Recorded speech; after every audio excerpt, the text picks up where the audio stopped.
In today's video, I'm going to show you exactly how to connect your Hostinger email to Gmail so you can send and receive all your professional emails directly from your Gmail inbox.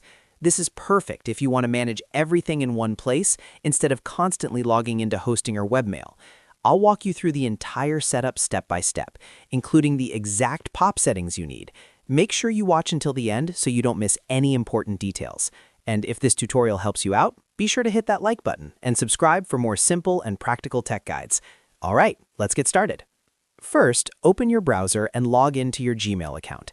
Make sure you're signing into the Gmail account where you want to receive your Hostinger emails. Once you're inside Gmail, look at the top right corner of the screen and click on the gear icon. When the Quick Settings panel opens, click on See All Settings to access the full settings page. Now, at the top of the settings menu, click on the Accounts and Import tab. This is where you can connect external email accounts to Gmail. Scroll down until you find the section called Check Mail from Other Accounts. In this section, click on Add a Mail Account.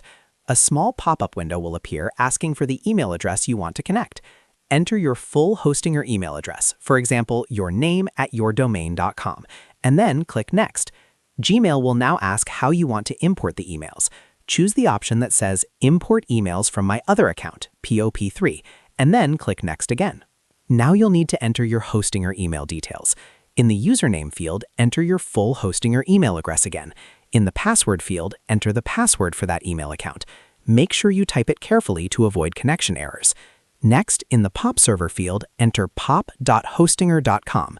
For the port, enter 995. Then make sure you check the box that says Always Use a Secure Connection, SSL, when retrieving mail. This is very important because it ensures your emails are transferred securely. You can also choose whether to leave a copy of retrieved messages on the server, label incoming messages, or archive them automatically.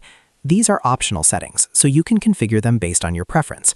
Once everything is filled in correctly, click Add Account.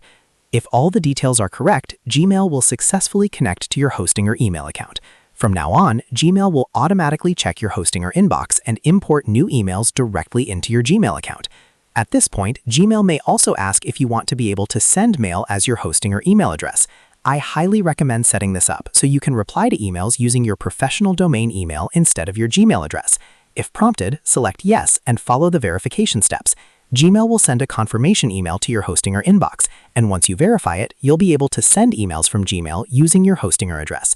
And that's it. You've successfully connected your Hostinger email to Gmail using POP3. Now you can manage all your emails in one place, improve productivity, and respond to clients or customers faster without switching platforms. If this video helped you, make sure to like this video and subscribe to the channel for more easy-to-follow tutorials just like this one. Thanks for watching, and I'll see you in the next video.